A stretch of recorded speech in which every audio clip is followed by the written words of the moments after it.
Hello friends, welcome to ICS platform. आज है 25 of July और 25 ऑफ जुलाई की करेंगे हम करंट अफेयर के MCQ।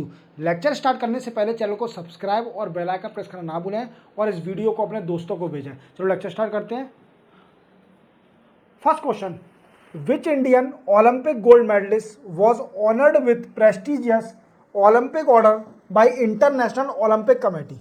देखो, आप इनको तो जानते होंगे, ये इंडिया में सबसे पहले गोल्ड मेडल लाए थे। हमारे इंडिया में ओलंपिक का गोल्ड मेडल सबसे पहले लाए थे और इनका नाम है अभिनव बिंद्रा। क्या नाम है दोस्तों? अभिनव बिंद्रा। अब इनको क्या है, इनको ऑनर्ड, इनको सम्मान मिलने वाला है इंटरनेशनल ओलंपिक कमेटी के द्वारा। पेरिस ओलंपिक में जब पेरिस ओलंपिक कंप्लीट हो जाएगा, देन आफ्टर लास्ट में इनको सम्मान दिया जाएगा अभिनव बिंद्रा को, जो कि नाम होगा prestigious Olympic order by international Olympic committee. किसके द्वारा? International Olympic committee. ये इंडिया में सबसे पहले गोल्ड मेडल लाए थे ओलंपिक गेम से, याद रखोगे। चलते अपन नेक्स्ट क्वेश्चन पर। नेक्स्ट क्वेश्चन है, which day is observe as national broadcasting day 2024 in India. तो देखो दोस्तों, नेशनल ब्रॉडकास्टिंग डे कब पड़ता है? तो देखो 23 ऑफ जुलाई को, 23 ऑफ जुलाई को ब्रॉडकास्टिंग डे पड़ता है, नेशनल ब्रॉडकास्टिंग डे। अब दोस्तों, अगर इंग्लिश मीडियम के स्टूडेंट हो तो ब्रॉडकास्टिंग का मतलब तो आपको पता ही होगा कि ब्रॉडकास्टिंग होता क्या है। देखो, आप जानते हो All India Radio, programme broadcast करना, कुछ भी, मेरा वीडियो ब्रॉडकास्ट करना, पब्लिश करना, that is called a broadcasting. इसलिए भी दिन ऑब्जर्व किया जाता है, जो कि 23 ऑफ जुलाई को वीकेंड से ऑब्जर्व किया जाता है। क्लियर? चलते अपन नेक्स्ट क्वेश्चन पर। नेक्स्ट क्वेश्चन है, department of school education and literacy is observing Shiksha Saptah from which day to celebrate 4th anniversary of national education policy 2020। देखो दोस्तों, आप जानते हो कि नेशनल एजुकेशन पॉलिसी आई थी 2020 में, नई एजुकेशन पॉलिसी 2020 में आई थी, और जिसके लिए कमेटी बनी गई थी, उनके जो हेड थे के कस्तूरी रंजन, नाम याद रखना, के कस्तूरी रंजन थे। उन्हीं की कमेटी में ये नेशनल एजुकेशन पॉलिसी 2020 आई थी। अब इस एजुकेशन पॉलिसी को आए हुए 4 साल हो गए। क्या हो गए दोस्तों? 4 साल हो गए इस पॉलिसी को आए हुए। अब इस 4 साल की एनिवर्सरी को सेलिब्रेट करने के लिए, जैसे किसी कपल की 4 साल शादी हो जाती है तो जैसे वो सेलिब्रेट करता है, इसी तरीके से इस नेशनल एजुकेशन पॉलिसी को 4 साल होने के साथ साथ एनिवर्सरी बनाने के लिए एक सप्ताह बनाया जाएगा, जिसको बोला जाएगा शिक्षा सप्ताह। अब वो किस डेट से किस डेट तक बनाया जाएगा, तो आप देख पा रहे होंगे 22 से 28 जुलाई तक, मतलब 22 से 28 जुलाई तक क्या बनाएगा? शिक्षा सप्ताह सेलिब्रेट किया जाएगा to to observing the national education 4th national education policy anniversary. Clear? चलते अपन नेक्स्ट क्वेश्चन पर। नेक्स्ट क्वेश्चन दोस्तों, PR Sreejesh belong to which sports. इनको तो आप जानते होंगे, बड़े ही फेमस प्लेयर हैं। ये हॉकी के गोलकीपर हैं। कौन है दोस्तों? हॉकी के, इंडियन हॉकी के गोलकीपर हैं। अब ये न्यूज में क्यों है? अच्छी बात है, हॉकी गोलकीपर है तो बहुत बड़ी बात है। तो देखो, अब क्या ये न्यूज़ में इसलिए है क्योंकि इन्हें डिसाइड कर लिया ये रिटायरमेंट लेंगे। रिटायरमेंट कब लेंगे? पेरिस ओलंपिक जो 2024 में पेरिस ओलंपिक चल रहा है अभी, उसको फिनिश होने के बाद ये PR श्रीजेश, जो कि हॉकी के, इंडियन हॉकी टीम के गोलकीपर हैं, ये रिटायरमेंट ले लेंगे। तो we can say easily that PR Sreejesh belong to hockey sports. Clear? चलते अपन नेक्स्ट क्वेश्चन पर। International Olympic Committee has partnered with National Olympic Committee of which country to host Olympic Esports Game 2024।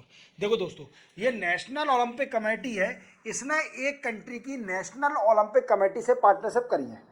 क्या दोस्तों? International Olympic committee ने, एक country है जिसकी national Olympic committee के साथ पार्टनरशिप करी है, जो कि 2025 में उस कंट्री के अंदर ई स्पोर्ट्स गेम होस्ट कराएगी।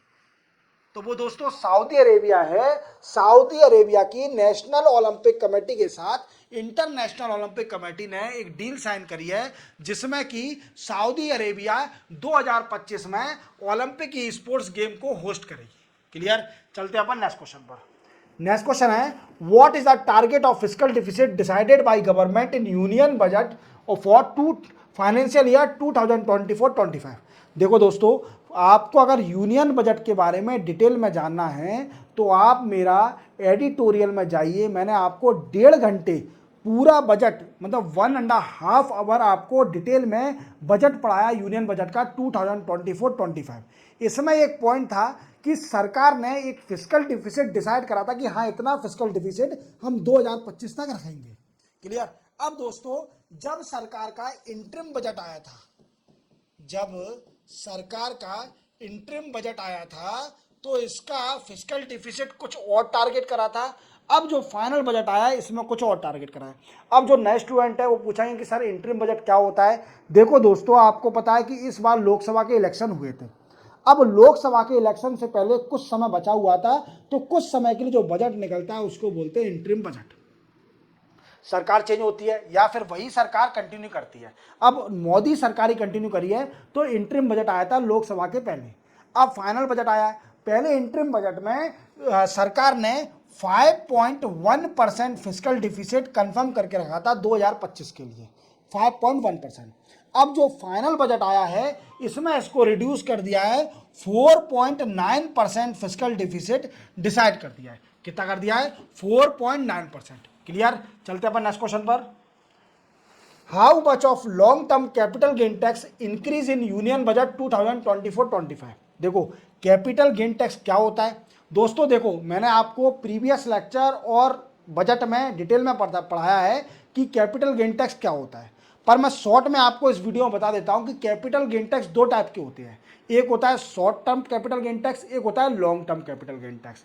Short term capital gain tax क्या होता है कि अगर कोई भी असेट हम होल्ड करते हैं बिलो 12 मंथ तक और उसको बेच देते हैं, उससे जो प्रॉफिट होता है उसके ऊपर जो टैक्स लगता है that is called as short term capital tax. अगर कोई असेट हम होल्ड करें मोर देन 12 मंथ और हम उसको बेचते हैं आफ्टर 12 मंथ, जो प्रॉफिट होगा उस पर जो टैक्स लगेगा that is called long term capital gain tax. अब क्या हुआ था, प्री बजट की मीटिंग हो रही थी या इलेक्शन के टाइम पर यह रूमर फैल गया था कि सरकार कैपिटल गेन टैक्स को बढ़ाने वाली है, जिससे क्या हुआ था कि सेंसेक्स कई सारा रिड्यूस हो गया था। देन फाइनेंस मिनिस्टर का स्टेटमेंट आया था, निर्मला सीतारमन जी का, कि नहीं कैपिटल गेन टैक्स इंक्रीज नहीं होगा, आप इजीली इस पर खर्च करिए शेयर मार्केट में, सेंसेक्स बढ़ेगा। बट हुआ वही जो अजम्पशन लगाया जा रहा था, कैपिटल गेन टैक्स को बढ़ा दिया, शॉर्ट टर्म का भी बढ़ा दिया, लॉन्ग टर्म तक का भी बढ़ा दिया। तो दोस्तों कितना कर दिया? लॉन्ग टर्म का कर दिया है, पहले था 10%, अब इसको कर दिया है 12.5%। अब सर शॉर्ट टर्म भी बता दीजिए, हालांकि क्वेश्चन में पूछा नहीं है, पर short term capital gain tax भी बता दीजिए मुझे। तो short term capital gain tax, देखो दोस्तों short term capital gain tax, short term capital gain tax कितना कराए? Short term capital gain tax कराए 15% से 20%। 15% था short term capital gain tax, उसको कर दिया है 20%। समझ में आ गया दोस्तों। चलते अपन नेक्स्ट क्वेश्चन पर। नेक्स्ट क्वेश्चन है दोस्तों, NTPC Vidyut Vyapar Nigam Limited to set up green charcoal plant in which state. देखो दोस्तों क्या है कि एनटीपीसी विद्युत व्यापार निगम लिमिटेड है, उसने एक डील साइन करी है, एक डील साइन करी है with municipal corporation of Gurgaon और अपना फरीदाबाद, इसके साथ डील साइन करी है। इस डील साइन करने के साथ साथ इसमें जो एनटीपीसी की विद्युत व्यापार निगम लिमिटेड है, ये एक ग्रीन चारकोल बनाएगी, सेटअप करेगी, जिसकी कॉस्ट होगी 1500 करोड़, 1500 करोड़ का एक प्लांट बनाएगी। वी कैन से हरियाणा के अंदर, हरियाणा स्टेट में ये बनेगा। क्लियर, हरियाणा स्टेट में बनेगा, याद रखें, याद है आपको। चलते अपन नेक्स्ट क्वेश्चन पर दोस्तों, which country top in Henley passport index 2024। देखो दोस्तों अभी आपको पता है हेनले पासपोर्ट इंडेक्स आ गया है 2024। इसमें बताया जाता है कि किस कंट्री का पासपोर्ट सबसे ज़्यादा स्ट्रॉन्ग है। वो समझ रहा मेरी बात को, किस कंट्री का सबसे ज़्यादा स्ट्रॉन्ग है। व्हाट आई मीन्स, वो कंट्री इजीली किसी भी देश में जा सकती है, उसके पासपोर्ट में इतनी दम है कि उस पासपोर्ट को कोई भी मतलब रोकेगा नहीं। और इसमें इंडिया की भी रैंक आई। अभी टॉप किसने किया है, क्वेश्चन पूछ रहा है, तो टॉप क्या है दोस्तों? सिंगापुर ने। किसने? सिंगापुर ने। अब क्वेश्चन बनता है कि इंडिया की हमारी रैंक कितनी है, तो दोस्तों इंडिया की रैंक है 82 सेकेंड, मीन्स 82 हमारी इंडिया की रैंक है हेनले पासपोर्ट इंडेक्स 2024 में। याद रखोगे 82 रैंक है हमारी इंडिया की। इसको याद रखना कि हमारी इंडिया कितने पीछे है। और सबसे लास्ट में है अफगानिस्तान। सबसे वीक पासपोर्ट जिसका है वो है अफगानिस्तान का। चलते हैं अपन नेक्स्ट क्वेश्चन पर। Which capital of north east state to become fourth state capital to have rail link. देखो आप जानते हो कि नॉर्थ ईस्ट स्टेट है, ये सारी नॉर्थ ईस्ट स्टेट कहलाती हैं। क्लियर। अब क्या है दोस्तों कि इसमें रेल की फैसिलिटी है, कुछ कैपिटलों में है नहीं है, तो 3 कैपिटल में तो थी नॉर्थ ईस्ट में। अब एक नई कैपिटल में आ गई रेल फैसिलिटी, जो कि मिजोरम, हमारी मिजोरम जो स्टेट है उसकी कैपिटल है ऐजवाल। क्या दोस्तों, ऐजवाल उसकी कैपिटल है और इसमें रेल लिंक की फैसिलिटी भी आ गई है। तो ये fourth capital of the north east state बन गई है जिसमें रेल फैसिलिटी अवेलेबल है। क्लियर, याद रखोगे। चलते अपन नेक्स्ट क्वेश्चन पर। Which state launch project Swasthya Nagaram to achieve TB free municipality. देखो क्या है कि दोस्तों तेलंगाना स्टेट ने क्या करा है कि हैदराबाद की म्युनिसिपालिटी में स्वास्थ्य नगरम हैदराबाद की म्युनिसिपालिटी में लॉन्च किया है, जो क्या करेगा, टीबी फ्री बनाएगा म्युनिसिपालिटी को। टीबी फ्री बनाएगा म्युनिसिपालिटी को, याद रखोगे। चलते अपन नेक्स्ट क्वेश्चन पर।